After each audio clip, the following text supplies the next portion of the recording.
Bien-aimés dans le Seigneur, je vous salue au nom de notre Seigneur Jésus-Christ. Et c'est avec joie que je vous retrouve encore aujourd'hui autour de la parole de Dieu. Mais premièrement, confions au Seigneur ce moment. Seigneur, je te remercie pour la parole d'aujourd'hui. Merci Seigneur de nous parler à travers la vie de Ruth. Donne-nous encore une plus grande révélation de ton amour et de ta grâce. Enseigne-nous à toujours nous laisser conduire par toi et toi seul.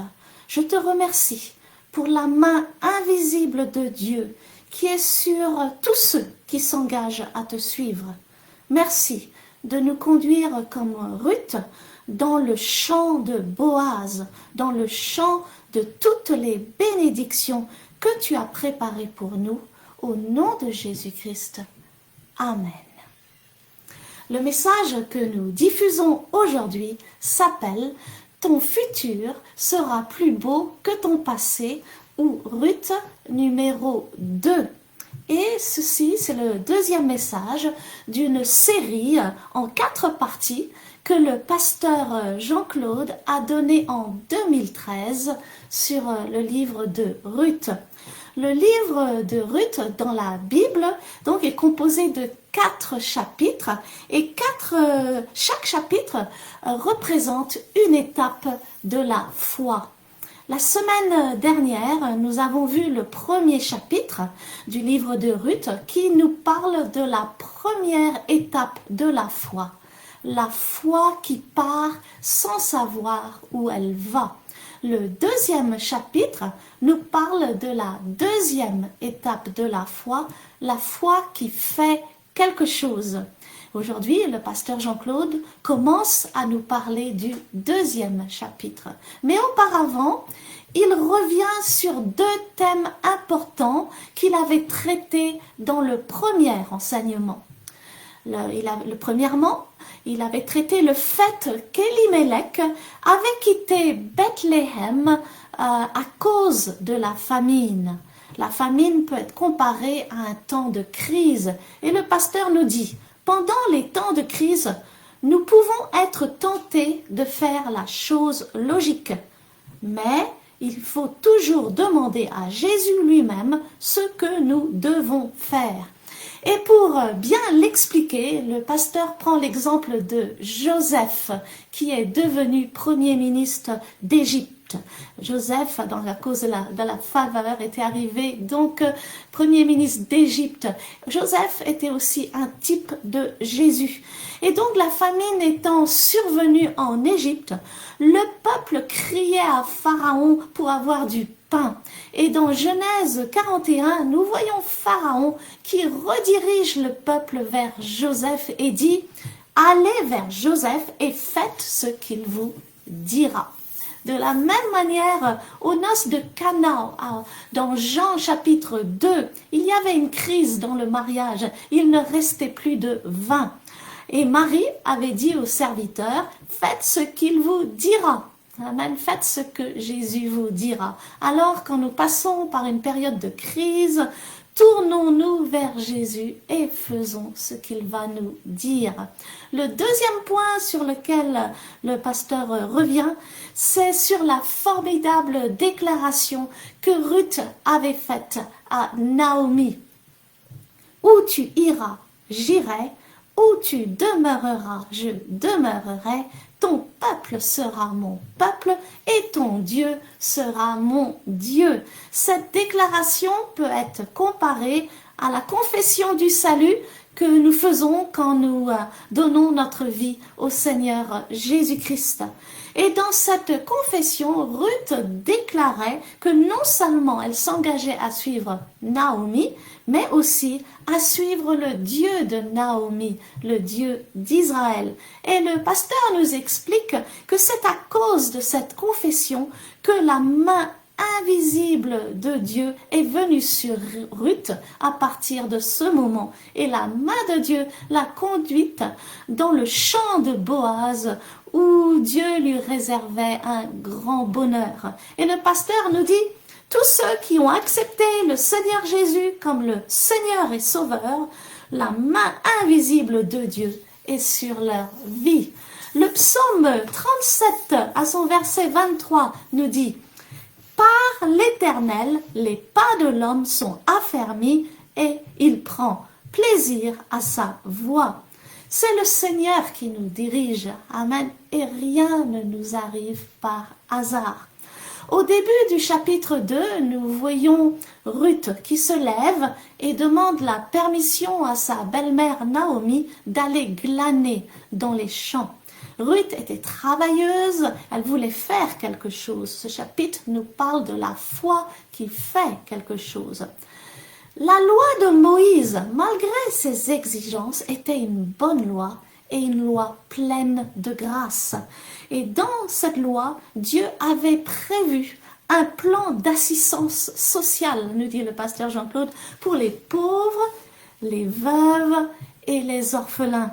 Et au temps de la moisson, il leur était permis d'aller glaner, c'est-à-dire de ramasser les épis ou les fruits que les moissonneurs avaient laissés derrière eux. Et donc la main invisible de Dieu, ou c'est-à-dire le Saint-Esprit, avait conduit Ruth à glaner dans le champ de Boaz. Amen. Et c'est là que Boaz va la remarquer. Et il s'avère que Boaz était fort riche et en plus il était un parent du mari de Naomi. Et il avait le droit de rachat donc sur la famille de Naomi et Ruth. Et le pasteur aussi nous explique que Boaz veut dire en lui se trouve la force. Et Boaz est le parfait portrait de Jésus-Christ. Et Boaz, grâce au droit de rachat, avait donc pu renverser la malédiction qui était sur Ruth et la faire rentrer dans sa famille. Dans l'enseignement d'aujourd'hui, le pasteur Jean-Claude prend son temps pour bien nous expliquer ce qu'est le droit de rachat.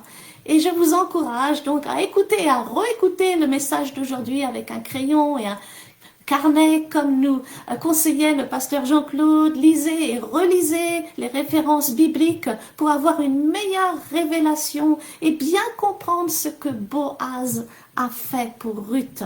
Et cela vous aidera à mieux comprendre ce que Jésus a fait pour nous en utilisant son droit de rachat. Premièrement, pour avoir le droit de rachat, il faut 3 conditions. Il faut être riche, amen. Il faut être de la même famille que celui qu'on veut racheter et il faut être volontaire pour racheter donc la personne. Et aussi, celui qui a le droit de rachat fait 3 choses pour celui qu'il veut racheter. Premièrement, il le rachète de sa pauvreté.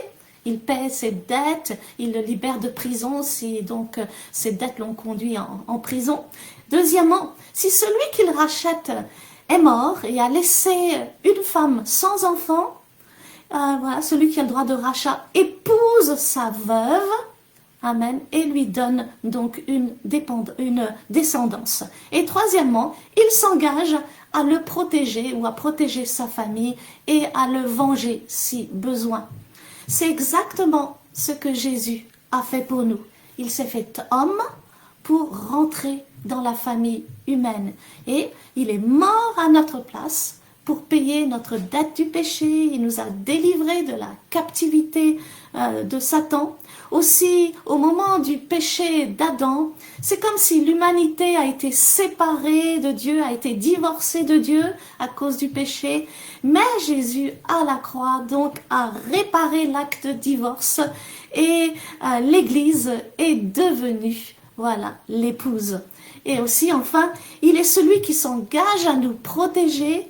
Il dit, à moi la vengeance, il est celui qui nous venge de tous nos ennemis.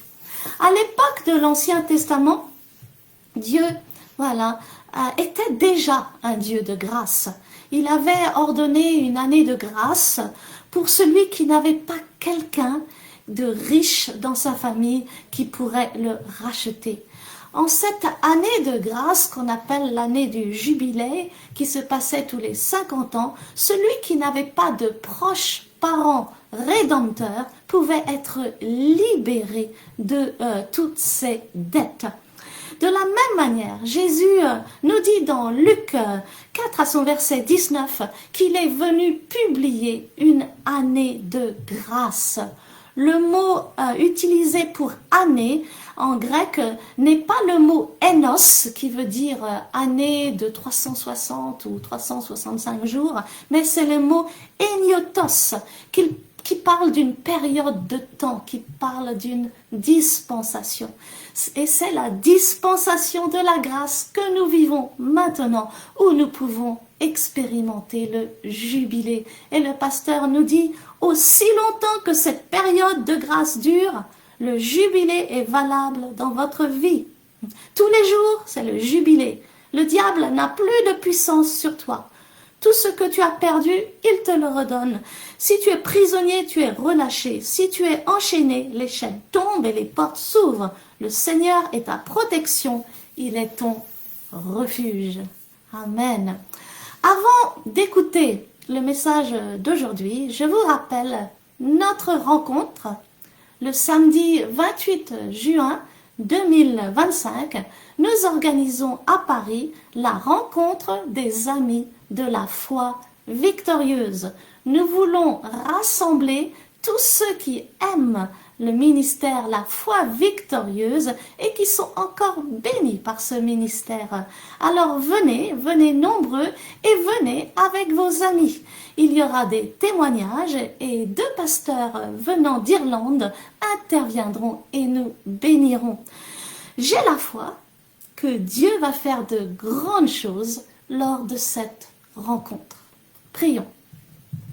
Seigneur, alors que nous écoutons l'enseignement d'aujourd'hui, merci de nous montrer combien tu es le Dieu de grâce qui retourne toutes nos situations, toutes nos malédictions, alors que nous nous engageons à te suivre. À travers Boaz, enseigne-nous tout ce que Jésus a fait pour nous, comment il nous a libérés du péché et de l'esclavage de Satan. Que la révélation de ce que Jésus a fait pour nous nous libère de toute captivité, de tout esclavage dans notre vie, quel qu'il soit, au nom de Jésus-Christ. Amen. Que le Seigneur vous bénisse abondamment. Bien-aimés dans le Seigneur, je vous salue au nom de notre Seigneur Jésus-Christ. Je suis le pasteur Jean-Claude Ponsou du ministère La Foi Victorieuse. La semaine dernière, nous avions commencé une étude dans le livre de Ruth. C'était la première partie. Aujourd'hui, nous allons passer à la deuxième partie de cette étude qui s'intitule « Ton futur sera plus beau que ton passé. » Ton futur sera plus beau que ton passé. Et ceci est basé sur la merveilleuse histoire de Ruth. Alors, nous avions vu la dernière fois dans le premier chapitre, je voudrais, avant qu'on commence à aborder le chapitre numéro 2, qu'on puisse retourner un peu dans le premier chapitre dont nous avions parlé la semaine dernière. Nous avons vu dans Ruth chapitre 1 que l'histoire de Ruth a commencé avec la famine. Et nous avons vu dans le chapitre numéro 1 qu'il y avait une famine à Bethléem, et à cause de cette famine, Elimelech et sa femme Naomi et leurs 2 fils, Machlon et Kiljon, sont partis dans le territoire de Moab. Et arrivé à Moab, la Bible dit que le mari de Naomi est mort et ses 2 fils aussi étaient morts. Mais je voulais revenir un peu sur la raison qui les avait poussés à quitter Bethléem. Nous en avions déjà parlé la dernière fois, mais je voulais préciser une chose. Et comme je disais, la famine, à chaque fois que nous rencontrons le mot famine dans la Bible, surtout dans l'Ancien Testament, le mot famine au sens moderne du terme, aujourd'hui, c'est la crise. La famine, c'est la crise, ou encore mieux, la famine, c'est la récession. La famine, c'est la récession. Donc, il y avait eu famine et Elimelech a décidé de quitter Bethléem pour aller dans un autre pays. Et nous avions vu que l'erreur d'Elimelech, c'est de partir sans demander l'avis de Dieu. En tant qu'enfant de Dieu, en tout ce que nous faisons, toute décision que nous prenons doit d'abord et doit toujours être inspirée par Dieu. Mais Elimelech est parti sans l'accord de Dieu, sans avoir demandé la volonté de Dieu. La conséquence en est que il est arrivé dans un pays avec toute sa famille et là-bas le malheur est tombé sur eux. Il est mort, ses 2 fils sont morts et Naomi était restée veuve avec ses 2 belles-filles, Orpa et Ruth. Alors, maintenant, pourquoi je parle de cela? C'est-à-dire, il y a une attitude à adopter en période de crise ou de récession ou de famine. Il y a une attitude à adopter. Et cette attitude, c'est parler avec le Seigneur, demander au Seigneur quelle est sa volonté. Je voudrais juste montrer 2 versets ce soir qui vont nous pousser un peu plus dans la réflexion. La dernière fois, j'étais en Italie pour un séminaire d'enseignement et actuellement, l'Italie connaît une crise très sérieuse. Donc, là-bas, il y a quelqu'un qui m'avait dit, oui, voilà, la situation économique est très difficile et nous envisageons de quitter l'Italie pour aller en France. Qu'est-ce que vous en pensez? Bon, moi, je ne pouvais pas lui dire, oui, c'est bien, il faut aller. Non, c'est pas bien, il faut pas aller. Parce que dans des situations comme ça, il faut que vous-même, vous essayez de chercher la volonté de Dieu pour vous-même. Logiquement parlant, lorsqu'il y a famine, la première réaction, c'est de déménager. Mais comme nous avons vu dans Genèse chapitre 26 et dans bien d'autres passages de la Bible, que Dieu bénit ses enfants en pleine crise. Dieu bénit au milieu de la famine. Donc ça peut être pour vous, la volonté de Dieu pour vous, ça peut être de partir, de déménager, comme la volonté de Dieu pour vous, ça peut être de rester au milieu de la crise, parce que Dieu a un miracle pour vous. Mais ça, c'est à vous de le savoir, tout dépend de votre relation personnelle avec Dieu. C'est à Dieu de vous parler. Qu'est-ce que Dieu a mis dans votre cœur? Est-ce que vous décidez de partir tout simplement parce qu'il y a une crise? Vous marchez selon la situation? Ou vous décidez de partir parce que Dieu a parlé dans votre cœur et vous a donné cette conviction de partir? Alors je vais vous inviter dans Genèse chapitre 41. Dans Genèse chapitre 41, nous allons voir qu'en Égypte, il y avait une grande famine. Nous connaissons tous l'histoire de Joseph. Joseph qui était devenu premier ministre en Égypte, après avoir discerné le rêve du Pharaon. Et nous savons que dans le rêve du Pharaon, Dieu était en train de prévenir le Pharaon au sujet de plus de 7 années de famine qui allaient s'abattre sur l'Égypte. Mais Pharaon n'avait pas le discernement de ce rêve. Et donc, il a fallu le concours ou l'intervention de Joseph pour pouvoir expliquer à Pharaon que le rêve qu'il a eu, c'est parce qu'il y aura des années de famine qui vont venir sur l'Égypte. Et après avoir discerné le rêve, Joseph avait donné à Pharaon des conseils concernant comment sortir de la famine ou de la récession ou de la crise. Et c'est ainsi que le Pharaon, étant émerveillé par la sagesse de Joseph, a fait de Joseph le premier ministre d'Égypte. Donc, quand nous allons dans Genèse chapitre 41, il y a un verset qui m'a frappé parce que je voulais qu'on attire votre attention là-dessus. Genèse chapitre 41 à son verset 55. D'abord, avant d'y aller, j'aime beaucoup Joseph, c'est un de mes personnages favoris dans la Bible, c'est Joseph. Le nom Joseph en hébreu signifie croissance, faveur, augmentation. Donc, Joseph était, dans l'Ancien Testament, il y a des figures ou des personnages qui étaient une image de Christ. Joseph était une image de Christ. David aussi était une image de Christ. Et nous allons voir tout à l'heure, quand nous allons parler de Boaz, que Boaz aussi était une image de Christ.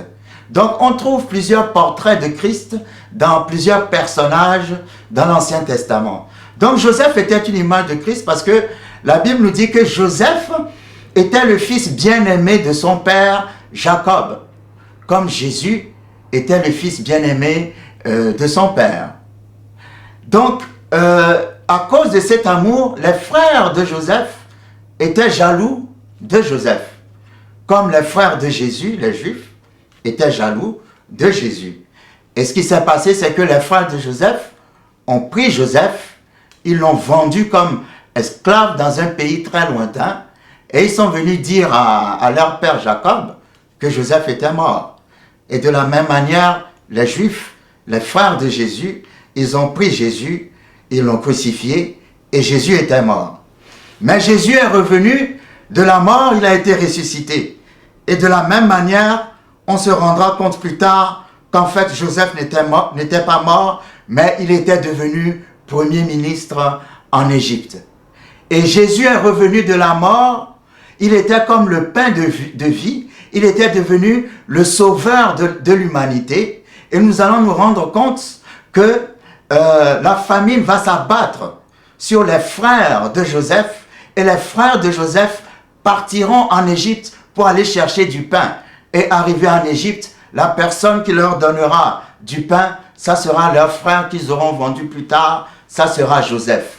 Donc Jésus est devenu le sauveur de l'humanité et Joseph était devenu le sauveur de sa famille. Donc Joseph était une image de Jésus, ou si vous voulez encore, Jésus est une image de Joseph. Donc pourquoi je dis cela? Parce que quand Joseph était devenu premier ministre et que la famine s'était abattue sur l'Égypte, le Pharaon a dit ceci.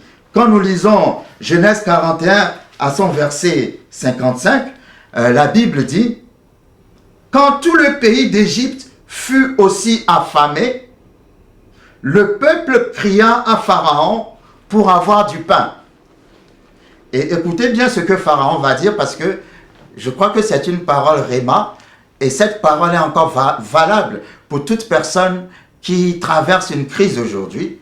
Pharaon dit à tous les Égyptiens, allez vers Joseph et faites ce qu'il vous dira. Allez vers Joseph et faites ce qu'il vous dira. Quand on traverse une période de crise, on va vers Jésus et on fait ce que Jésus nous dit.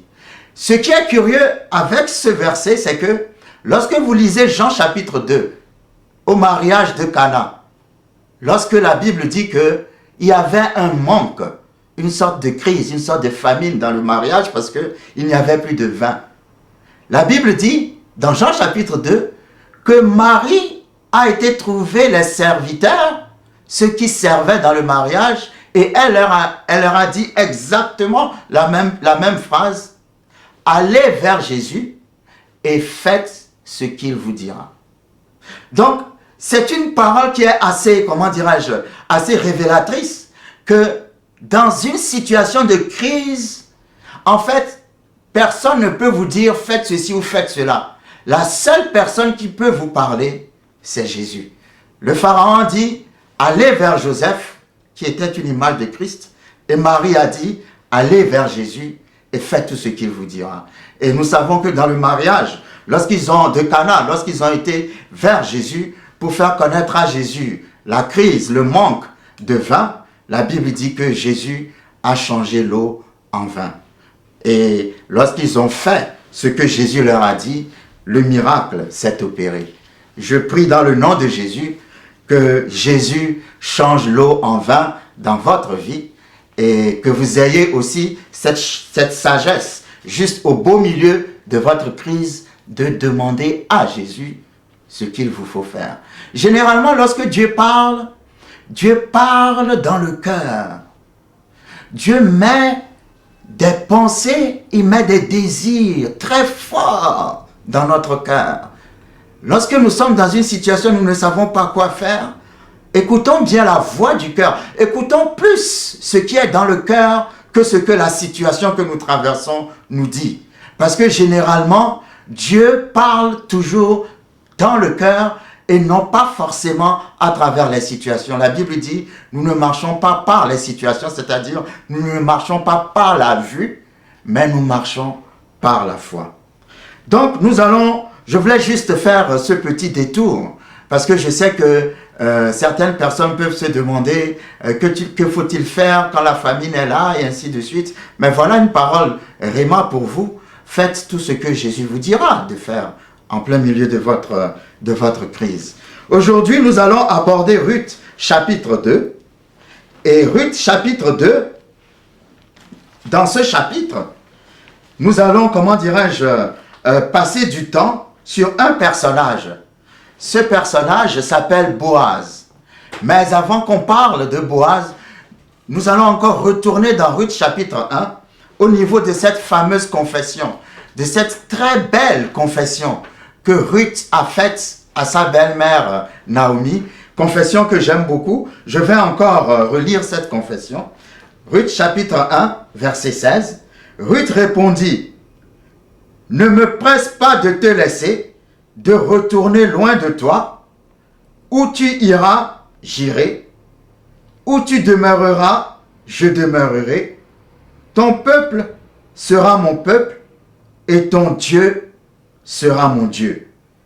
Où tu mourras, je mourrai, et j'y serai enterré. » Alors, cette confession que Ruth a faite à Naomi, comme je disais la dernière fois, c'est comme une prière de salut. C'est une manière de dire de la part de Ruth, je décide de donner ma vie au Dieu d'Israël.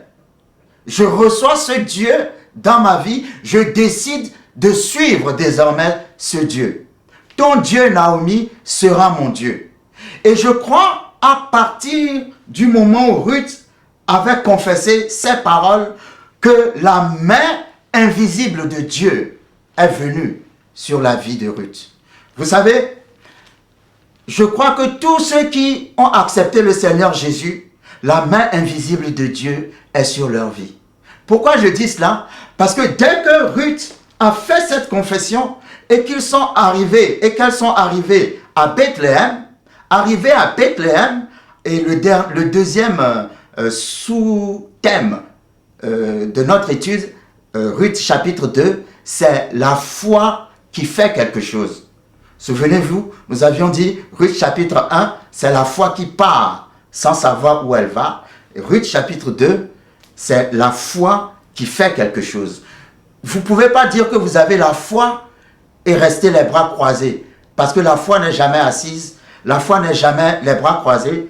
La foi travaille, la foi cherche toujours à faire quelque chose. Alors voici Ruth et sa belle-mère Naomi qui sont arrivés à Bethléem. Arrivés à Bethléem, la Bible dit, lorsque nous lisons,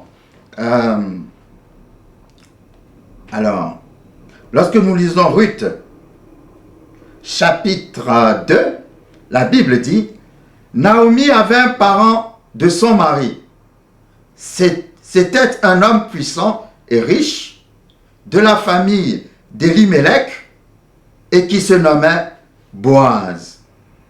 Ruth, la Moabite, dit à Naomi, « Laisse-moi, je te prie, aller glaner des épis dans le champ de celui aux yeux duquel je trouverai grâce. » Elle lui répondit, « Va, ma fille. » Vous voyez, la 5e fois que le nom de Ruth a été mentionné, ce nom a été mentionné et a été, connecté au mot grâce. Ruth dit, je vais aller glaner des épis dans le champ de celui aux yeux duquel je trouverai grâce. C'était la 5e fois que le nom Ruth est mentionné. Et le chiffre 5 est le chiffre de la grâce. Mais ce que je voulais montrer ici, c'est que Ruth ne s'est pas assise avec sa belle-mère à la maison en disant, ok, on est arrivé à Bethléem, donc je reste ici, je ne fais rien. Ruth a dit, je vais me lever, je vais aller chercher du travail. Et ce qui est extraordinaire ici, c'est que quand elle s'est levée pour aller chercher du travail dans un champ, il y avait plusieurs champs à Bethléem, et la Bible dit, elle est arrivée dans le champ d'un homme qui s'appelle Boaz.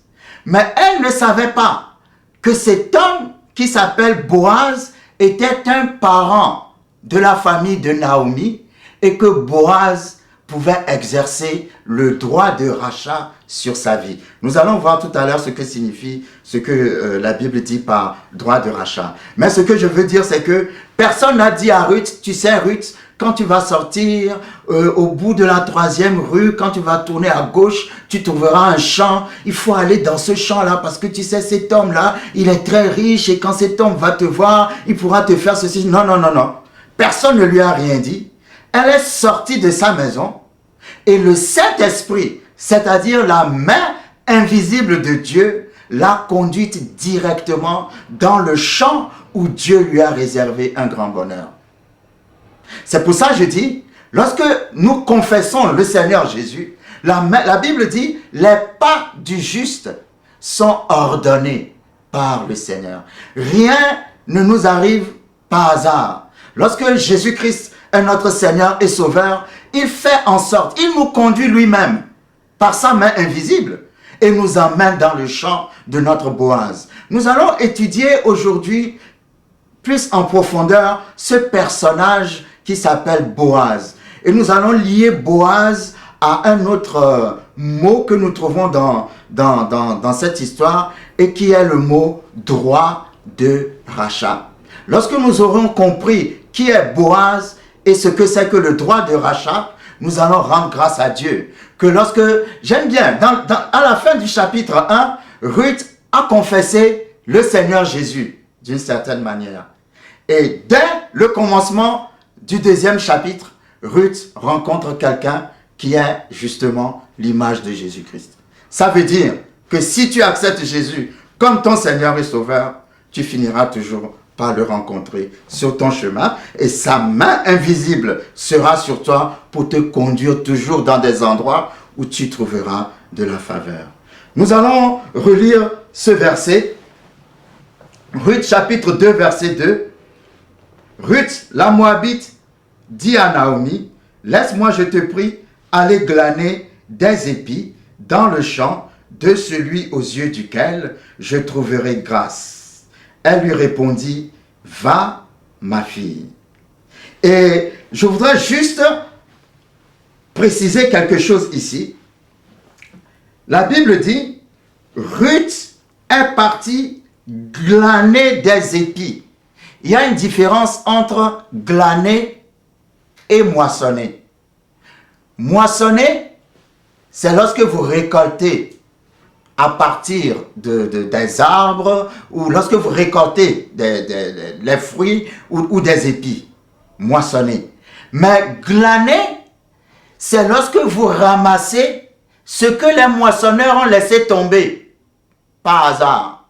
Pendant que les moissonneurs sont en train de moissonner des fruits, il y a des fruits qui tombent par terre. Et nous allons voir tout à l'heure que la loi en Israël interdit aux moissonneurs de ramasser ce qui est tombé par terre. Parce que ce qui est tombé par terre, il faudra les laisser par terre pour que les pauvres, les veuves et les orphelins viennent les ramasser, c'est-à-dire viennent les glaner. Donc il y a une différence entre moissonner et glaner. Moissonner, c'est récolter.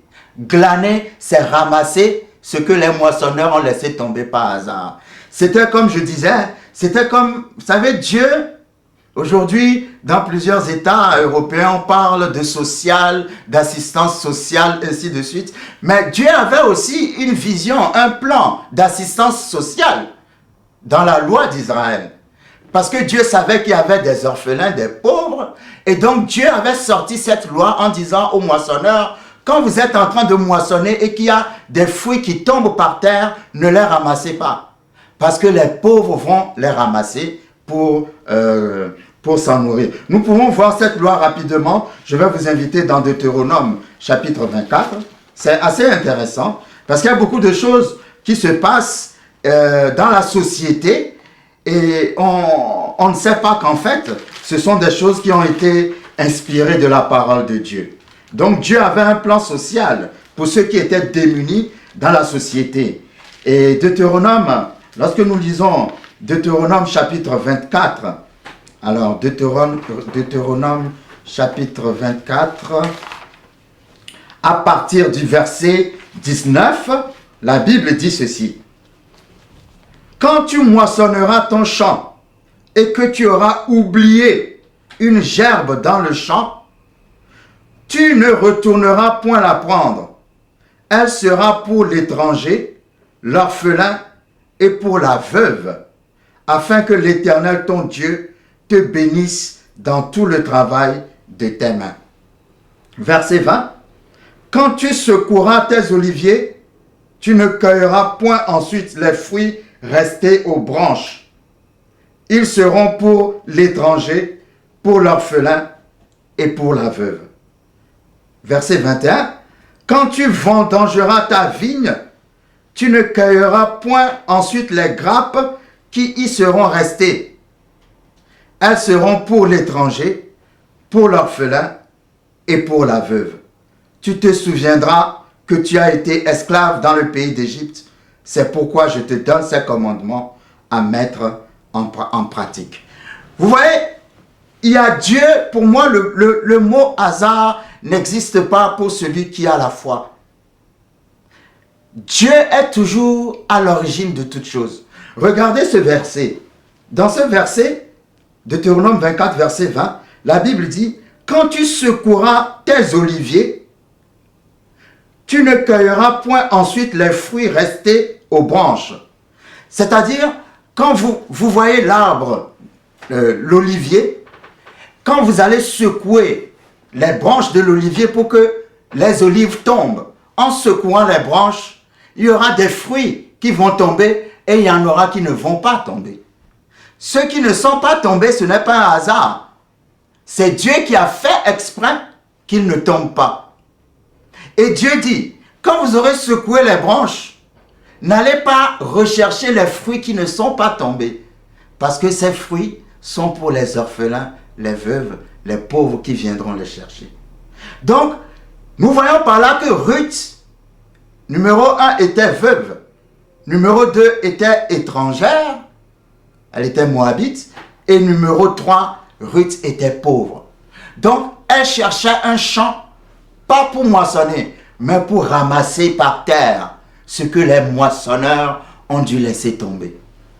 Donc, c'était un peu le niveau social auquel Ruth était. Ruth n'était pas au niveau des moissonneurs, elle était au niveau des glaneurs. C'est-à-dire qu'elle était au dernier rang social. Alors, reprenons donc ce chapitre.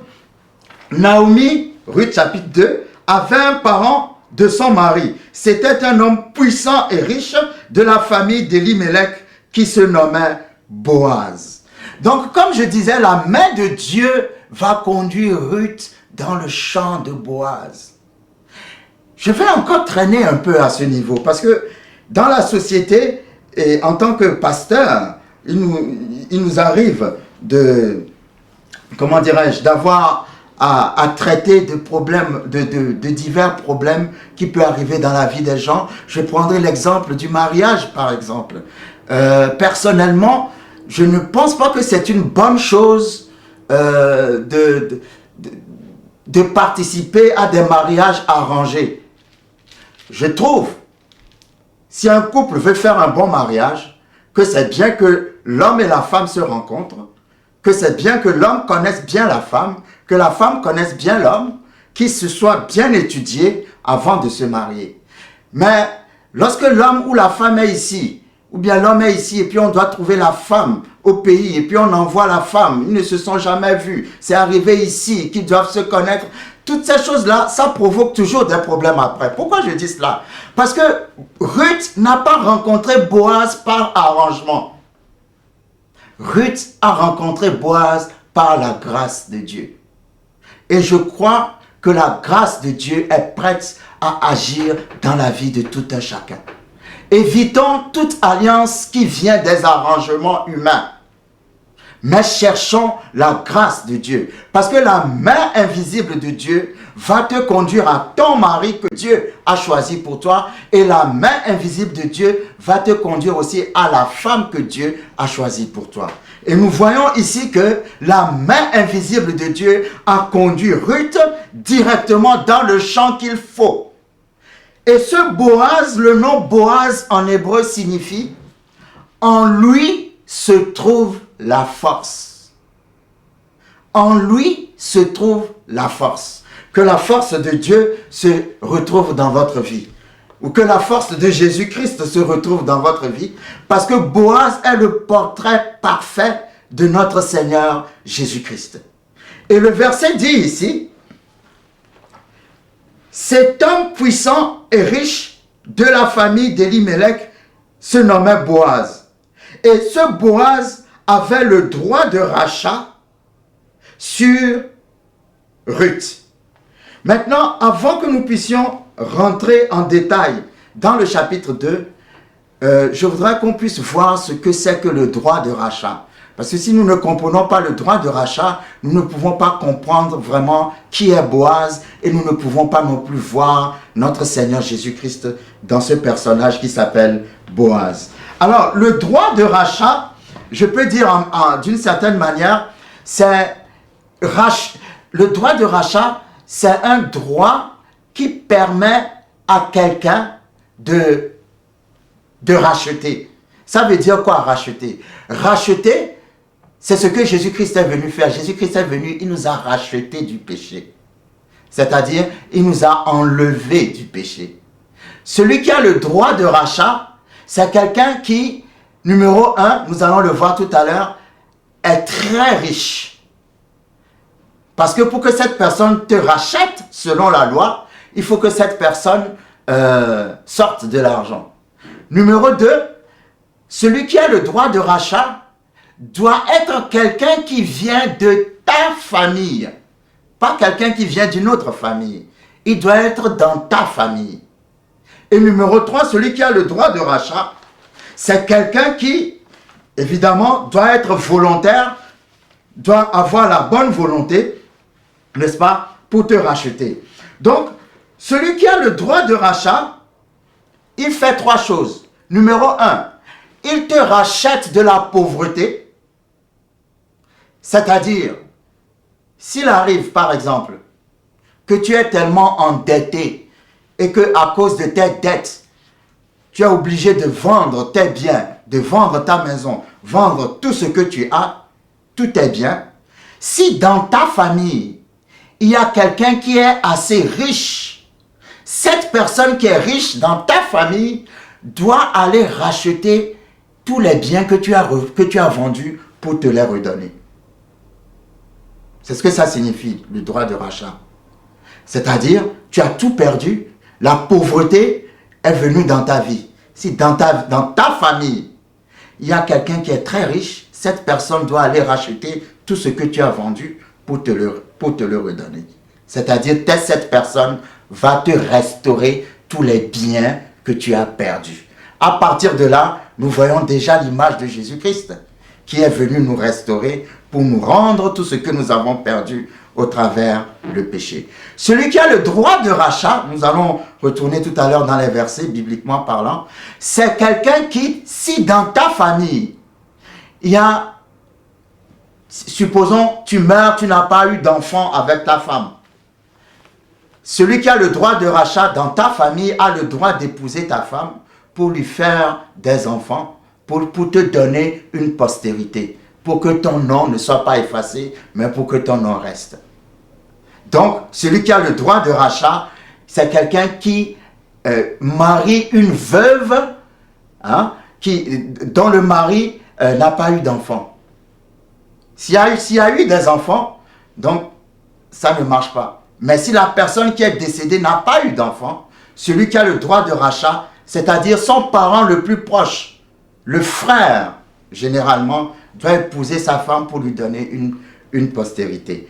Et celui qui a le droit de rachat, lorsque quelqu'un vient tuer ou attaquer quelqu'un de ta famille, celui qui a le droit de rachat a le droit de te venger. Et nous voyons par là que Dieu a dit, ne vous vengez pas, mais à moi la vengeance. Parce que c'est Dieu qui nous a rachetés, c'est lui qui nous venge. Et concernant le mariage, lorsque tu meurs et que tu n'as pas d'enfant, celui qui a le droit de rachat épouse ta femme, nous voyons que lorsque Adam a commis le péché, il y avait eu un divorce entre Dieu et l'homme.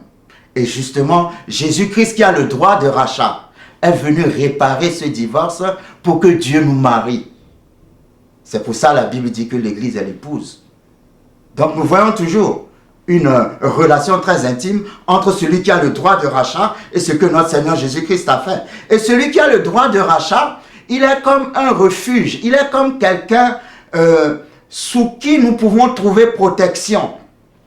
Et nous allons voir, quand nous allons dans Nombre chapitre 35, que Dieu a dit à Moïse de bâtir 6 cités de refuge.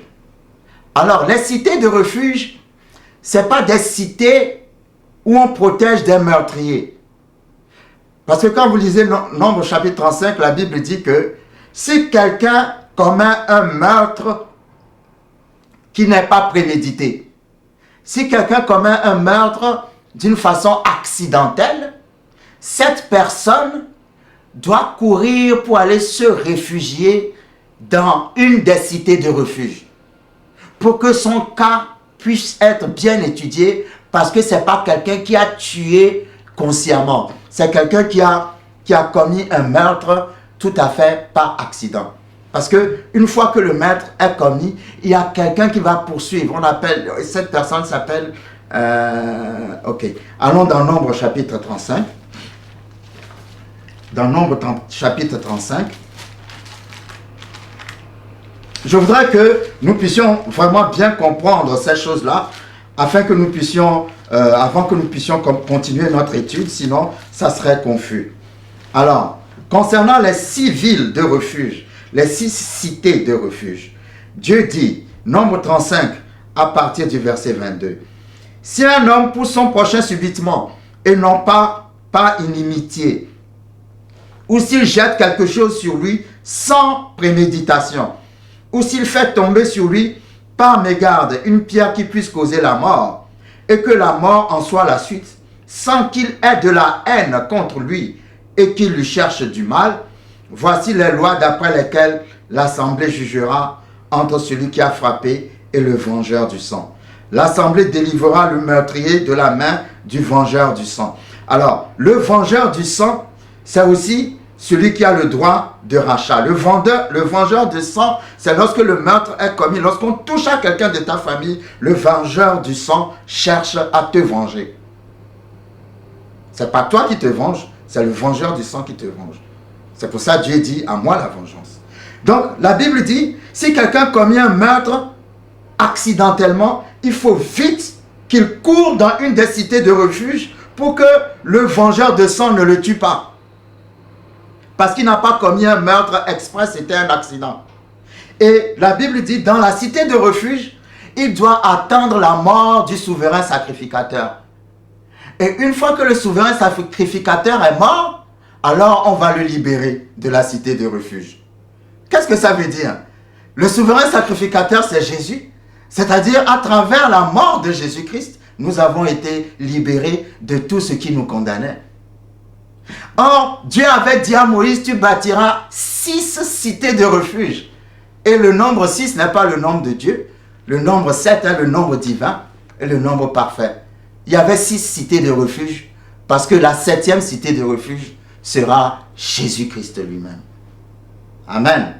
Ça, c'est formidable. Il y a beaucoup de trésors et de richesses qui sont cachés dans l'Ancien Testament. Donc, je vais rapidement vous donner les références en rapport avec celui qui a le droit de rachat. Numéro 1, celui qui a le droit de rachat, comme Boaz, il rachète de la pauvreté. Si tu as perdu tes propriétés, si tu es dans la dette, tout ce que tu as perdu, il va racheter tout ce que tu as perdu pour te le redonner. Mais à condition que cette personne soit dans ta famille. Si cette personne n'est pas dans ta famille, suivez-moi bien, la loi dit, vous lirez Lévitique chapitre 25. Si dans ta famille, il n'y a personne qui est riche pour te redonner tout ce que tu as perdu, la loi dit, tu es obligé d'attendre une fête en Israël qui s'appelle le jubilé. Or, le problème avec le jubilé, c'est que le jubilé, c'est une fois tous les 50 ans. Donc, si dans ta famille, personne n'est assez riche pour te racheter, tu dois attendre la 50e année, parce que l'année du jubilé, tous les prisonniers sont relâchés. Même si tu as perdu ta maison parce que tu étais trop endetté, la personne qui habite ta maison ou qui a acheté ta maison doit quitter la maison pour te la redonner. Tous les prisonniers sont relâchés, les esclaves sont relâchés, les dettes sont annulées. Même si tu dois $1 million à quelqu'un, l'année du jubilé, la dette est annulée. C'est vraiment une année où le Seigneur relâche une grande restauration sur son peuple. Donc, le jubilé, tous les 50 ans, c'est la restauration totale. Dieu rachète complètement ceux qui ont tout perdu, ceux que la pauvreté a frappé, tous ceux-là sont rachetés. L'année du jubilé, la 50e année. Et là, tu es obligé d'attendre le jubilé. Pourquoi? Parce que tu n'as personne dans ta famille qui est assez riche. C'est-à-dire quelqu'un qui a le droit de rachat. Et je vais rajouter. Pourquoi celui qui a le droit de rachat doit être dans ta famille? Celui qui a le droit de rachat doit être dans ta famille parce que il faut que ça soit un proche parent qui te rachète. Et nous allons comprendre par là pourquoi nous disons que Jésus-Christ est Dieu. Parce que pour que Dieu nous rachète, il fallait que Dieu rentre dans notre famille, c'est-à-dire Dieu qui est esprit, il fallait qu'il devienne un homme. Parce que si Dieu n'est pas devenu un homme, c'est-à-dire un proche des hommes, un proche parent, il ne pourra jamais nous racheter. Donc à travers cette histoire du droit de rachat, nous avons la preuve que Jésus-Christ est forcément Dieu. Parce qu'il fallait que Dieu qui est esprit rentre dans la famille des hommes pour pouvoir exercer le droit de rachat sur nous. C'est-à-dire nous ramener tout ce que nous avons perdu à travers le péché d'Adam. Donc vous lirez Lévitique chapitre 25 et vous verrez dans Lévitique chapitre 25 tout ce qui concerne le jubilé, et puis le droit de rachat. Ensuite, vous lirez Deutéronome 25, versets 5 à 10. Dans ce passage, Deutéronome 25, versets 5 à 10,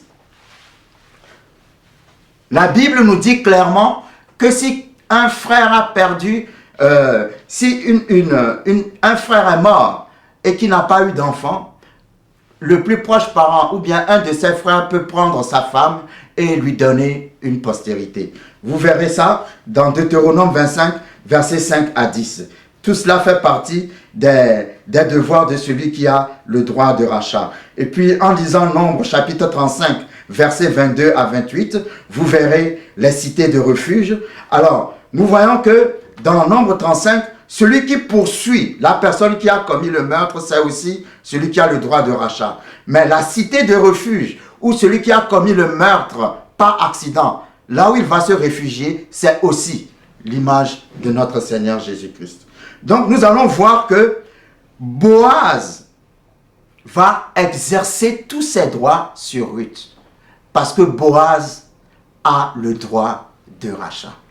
Nous allons maintenant retourner dans le livre de Ruth. J'espère que je ne vous ai pas mis dans la confusion et que vous avez une idée du pouvoir qui revient à la personne qui a droit de rachat. Si vous voulez, je peux répéter encore. Celui qui a le droit de rachat, c'est celui qui nous rachète de la pauvreté. Tout ce que nous avons perdu, il nous le redonne. Si nous partons, nous sommes morts comme le mari de Ruth est mort et n'a pas eu d'enfant. Donc celui qui a le droit de rachat va épouser la femme de celui qui est mort pour lui donner une postérité. Ensuite, celui qui a le droit de rachat, il apporte sa protection, il te venge si quelqu'un attaque ta famille, et en lui, tu peux aussi, comme dans les cités de refuge, trouver refuge. L'image parfaite de Jésus-Christ de Nazareth. Maintenant, par rapport à celui qui a le droit de rachat, la Bible dit, si dans ta famille, vous lirez Lévitique 25, personne n'est assez riche pour vous racheter, vous êtes obligé d'attendre l'année du jubilé, et pendant l'année du jubilé, tout ce que vous avez perdu vous sera retourné automatiquement. Maintenant, quand nous lisons Luc chapitre 4, nous allons voir dans le premier message que Jésus-Christ a donné pour annoncer son ministère. Dans Luc chapitre 4, Jésus-Christ va parler comme quelqu'un qui a le droit de rachat et qui est venu pour ceux qui n'ont pas de Boaz dans leur famille pour pouvoir leur acheter. Il est venu pour ceux qui n'ont personne pour pouvoir dépenser pour eux, leur ramener ce qu'ils ont perdu. Parce que Jésus a dit dans Luc chapitre 4 à son verset 18, en citant Ésaïe 61, il a dit, « L'Esprit du Seigneur est sur moi, parce qu'il m'a oint pour annoncer une bonne nouvelle aux pauvres. » Celui qui a le droit de rachat, c'est quelqu'un qui est là pour te sortir justement de la pauvreté, pour racheter tout ce que tu as perdu et pour te le redonner. Donc, quand Jésus est venu, il a dit, « L'Esprit de l'Éternel est sur moi pour annoncer une bonne nouvelle aux pauvres. » Quelle bonne nouvelle, moi je dis toujours, quelle bonne nouvelle peut-on annoncer à un pauvre? Il ne s'agit pas de pauvre spirituel. Le mot pauvre ici, en grec, est traduit par un mot ptochos. Ptochos en grec, qui signifie pauvre, c'est-à-dire tu n'as pas d'argent, tu es en manque, tu es en faillite. Ça n'a rien à voir avec la pauvreté spirituelle. Alors Jésus dit, je suis l'Esprit du Seigneur sur moi pour annoncer une bonne nouvelle aux pauvres. Là, il parle comme quelqu'un qui a le droit de rachat. Pourquoi? Parce qu'il est venu pour donner de l'argent à ceux qui n'en ont pas. Il est venu pour rendre à ceux qui n'ont rien toutes les propriétés auxquelles ils ont droit. Et moi, je dis toujours, quelle bonne nouvelle peut-on annoncer à un pauvre? Qu'il va devenir encore plus pauvre ou bien qu'il va devenir riche? Alors, si moi je suis pauvre et que quelqu'un vient me dire, j'ai une bonne nouvelle pour les pauvres, je comprends par là que je ne vais plus être pauvre. Donc, dans l'évangile de Jésus, il n'y a pas de pauvreté.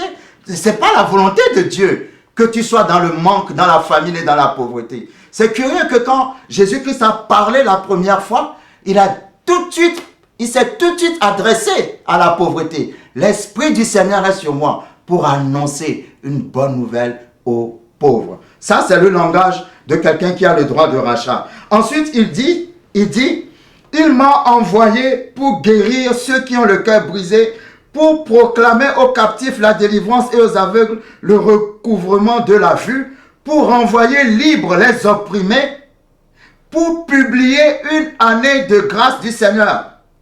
Alors, le mot année de grâce du Seigneur signifie tout simplement pour publier le jubilé.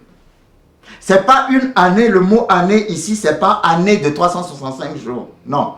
Année ici, c'est une période, une dispensation. Le mot année ici, je peux dire, c'est la grâce. Ça fait 2000 ans que l'année de grâce dure. Donc quand Jésus est venu, il a dit, je suis venu déclarer pour tout le monde jubilé. C'est-à-dire, si tu es pauvre, tout ce que tu as perdu, tu dois le retrouver. Si tu es malade, tu dois retrouver la santé. Si tu es veuf, je suis venu te marier, tu retrouves ton alliance avec Dieu. Quelle que soit la personne qui va toucher à ta famille ou à tes biens, je suis là pour te défendre. Je suis aussi celui en qui tu vas retrouver ton refuge parce que je suis ta cité de refuge. Et aussi longtemps que la dispensation de la grâce dure, le jubilé est valable dans ta vie. Parce que pendant l'année du jubilé, tout ce que tu as perdu te revient. Si tu es prisonnier, tu es libéré. C'est une année de délivrance totale. C'est jubilé, ça a aussi quelque chose à voir avec le verbe jubilé, c'est-à-dire la joie. c'est une année de joie. C'est une dispensation de la joie. Aussi longtemps que tu es avec le Seigneur Jésus-Christ, je t'ordonne au nom de Jésus d'être dans la joie parce que c'est ton jubilé. Tous les jours, c'est le jubilé pour toi. Le diable n'a aucune puissance sur toi pendant le jubilé de Dieu. Parce que pendant le jubilé de Dieu, Dieu dit, tout ce que tu as perdu, je te le redonne. Si tu es prisonnier, je te relâche. Si tu es enchaîné, les chaînes tombent, les portes s'ouvrent. Je suis ta protection et je suis ton refuge dans le nom de Jésus. Nous allons retourner. Ça, c'est juste pour faire un petit clin d'œil par rapport comment dirais-je, à celui qui a le droit de rachat. Donc, nous allons retourner. Je sais qu'il ne nous reste plus beaucoup de temps, mais nous irons encore plus en détail la semaine prochaine. Mais nous allons voir quelques versets. Alors, la Bible dit, Ruth chapitre 2, Naomi avait un parent de son mari, c'était un homme puissant et riche, de la famille d'Elimelech, et qui se nommait Boaz. Ruth, la Moabite, dit à Naomi, laisse-moi, je te prie, aller glaner des épis dans le champ de celui aux yeux duquel je trouverai grâce. Elle lui répondit, va ma fille. Elle alla glaner dans un champ, derrière les moissonneurs. Alors, c'est très important, la position que la Bible donne à Ruth. Ruth a commencé où? Elle n'a même pas commencé comme moissonneur. Elle a commencé derrière les moissonneurs. C'est-à-dire, elle n'avait même pas le droit de moissonner. Elle était venue pour glaner. Elle était venue juste ramasser ce que les moissonneurs ont laissé tomber par terre. Pendant que les moissonneurs étaient en train de moissonner, il y avait des épis qui sont tombés. Ils n'avaient pas le droit de le reprendre, comme nous l'avons vu tout à l'heure. Donc, Ruth, à cause de son statut de pauvre, veuve, et d'une certaine manière étrangère, bon, on peut dire d'une certaine manière parce qu'une fois qu'elle a fait la confession que le Dieu de Naomi est son Dieu, en fait, elle n'est plus étrangère puisqu'elle est rentrée en alliance avec Dieu. Mais nous voyons que sa position sociale était qu'elle était derrière les moissonneurs. Elle était venue ramasser ce qui était tombé par hasard. Et il se trouva par bonheur que la parcelle de terre appartenait à Boaz, qui était de la famille d'Elimelech. Et voici, Boaz vint de Bethléem. En plus, Boaz vint de Bethléem, comme Jésus-Christ est né à Bethléem. Et voici, Boaz vint de Bethléem et il dit au moissonneur. Alors, pendant que Ruth était dans le champ, en train de ramasser ce qui tombait des mains des moissonneurs, la Bible dit que Boaz est arrivé dans le champ. Et quand Boaz est arrivé dans le champ, quelle a été la première parole de Boaz? Que l'Éternel soit avec vous. C'est-à-dire des paroles de bénédiction. Et ils lui répondirent, que l'Éternel te bénisse. Et Boaz dit à son serviteur chargé de surveiller les moissonneurs, à qui est cette jeune femme? Vous voyez, dès que Boaz est arrivé dans le champ, il y avait plusieurs personnes dans le champ. Mais la première personne que Boaz a remarquée dans le champ, c'est Ruth. Partout où tu iras, on te remarquera toujours en premier, dans le nom de Jésus. Pourquoi Boaz a remarqué Ruth en premier? Parce qu'il y avait la faveur sur Ruth. Il y avait la main invisible de Dieu sur Ruth. Ruth est rentrée dans l'alliance avec Dieu. Quand on rentre dans l'alliance avec Jésus-Christ, il y a la main de la faveur de Dieu sur nous. Dès qu'il est arrivé dans le champ, la Bible dit, alors c'est important de préciser, nous allons nous arrêter à ce niveau et nous allons continuer la prochaine fois. Ruth 2, verset 5, Boaz dit à son serviteur chargé de surveiller les moissonneurs. Alors, le serviteur chargé de surveiller les moissonneurs. Souvent, il peut arriver que le mot serviteur dans la Bible fasse allusion tout simplement au Saint-Esprit. Le serviteur chargé de surveiller les moissonneurs, c'est le Saint-Esprit. Souvenons-nous, je n'ai pas la référence, certainement dans le prochain chapitre, je vais vous donner la référence. Lorsque Abraham voulait donner une femme, voulait qu'on trouve une femme à son fils Isaac, la Bible dit, Abraham a dit à son serviteur le plus ancien d'aller chercher une femme pour Isaac. Et le serviteur le plus ancien est parti, et c'est comme ça qu'il est parti chercher Rebecca et qu'il a amené Rebecca à Isaac. Mais le serviteur le plus ancien, comme j'aime le dire, allons dans Genèse chapitre 1, je vais vous montrer le serviteur le plus ancien. Genèse chapitre 1, la terre était informe et vide. Il y avait des ténèbres à la surface de l'abîme et le serviteur le plus ancien se mouvait au-dessus des eaux. Le serviteur le plus ancien, c'est le Saint-Esprit. C'est le Saint-Esprit qui ira te trouver un mari. C'est le Saint-Esprit qui ira te trouver une femme.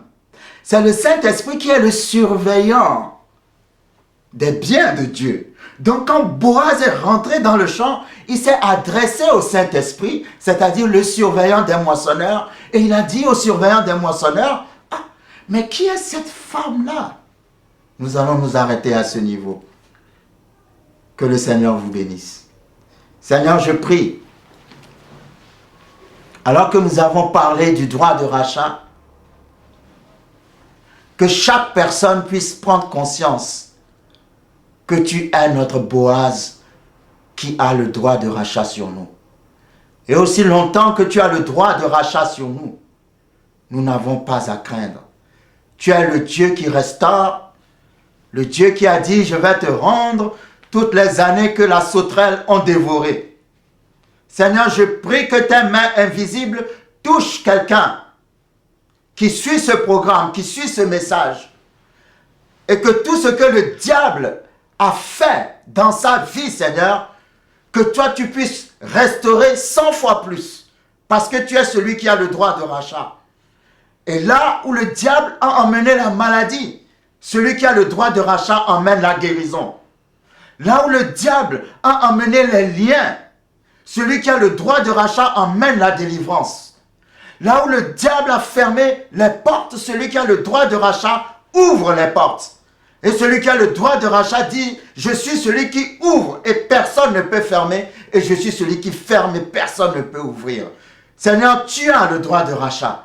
Et je prie, Seigneur, que tu puisses ouvrir toutes les portes de bénédiction qui ont été fermées dans la vie de tes enfants au nom de Jésus. Et qu'à partir d'aujourd'hui, Seigneur, que la même faveur que tu as donnée à Ruth se manifeste dans la vie de tes enfants. Seigneur, je te rends grâce. Tu as toujours été fidèle. Merci pour ta fidélité dans le nom de Jésus. Maintenant, avant de clore, si tu n'as pas reçu Jésus comme ton Seigneur et Sauveur, la Bible dit, si tu confesses de ta bouche le Seigneur Jésus, et si tu crois dans ton cœur que Dieu l'a ressuscité des morts, alors tu seras sauvé. Donc, si tu veux bien, si vous voulez bien répéter après moi cette courte prière, Seigneur Jésus, je reconnais que je suis pécheur. Je reconnais que tu es le Fils de Dieu. Je reconnais que tu es mort pour mes péchés et que tu es ressuscité d'entre les morts. Aujourd'hui, je viens à toi. Je t'invite dans ma vie. Je t'invite dans mon cœur comme mon Seigneur et mon Sauveur. À partir d'aujourd'hui, sois le Boaz de ma vie, sois le berger de ma vie, jusqu'à la fin des temps. Amen. Si vous avez fait cette prière, alors trouvez une église locale où la parole de Dieu est prêchée droitement et attachez-vous à cette église. S'attacher à une église locale, c'est comme Ruth qui est rentrée dans le champ de Boaz. Et alors que vous êtes attaché à cette église locale, Boaz, notre Seigneur Jésus-Christ, va se manifester puissamment dans votre vie et votre vie ne sera plus jamais la même. Au nom de Jésus-Christ. Amen.